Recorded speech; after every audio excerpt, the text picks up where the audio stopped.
7 metre লম্বা cargo দেয়ালের ওপর মোনাজাতরত ছিলেন এক ব্যক্তি। সেখান থেকে তাকে ধাক্কা দিয়ে ফেলে দেয় নিরাপত্তা বাহিনীর সদস্যরা। সোশ্যাল মিডিয়ায় ওই ঘটনার একটি ভিডিও ছড়িয়ে পড়লে ব্যাপক প্রতিক্রিয়ার সৃষ্টি হয়।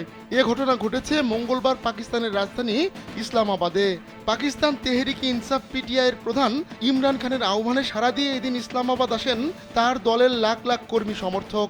তাদের ঠেকাতে কার্গো কন্টেইনারের দেয়াল তৈরি করে নিরাপত্তা বাহিনী। কিন্তু সেই কার্গোর দেয়ালের উপরে উঠে যান এক বিক্ষোভকারী। সেখানে তাকে মোনাজাতরত অবস্থায় দেখা যায়। এক পর্যায়ে নিরাপত্তা বাহিনীর কয়েকজন সদস্য তাকে সেখান থেকে ধাক্কা দিয়ে ফেলে দেয়। এ ঘটনার পর ওই ব্যক্তির শারীরিক অবস্থা এখন কেমন আছে তা জানা যায়নি।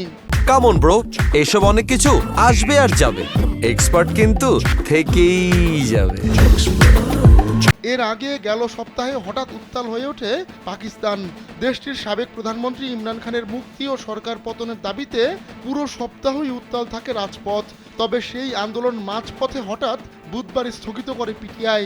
তার আগে অবশ্য নিরাপত্তা বাহিনীর সদস্যদের সঙ্গে আন্দোলনকারীদের ব্যাপক সংঘর্ষ হয়।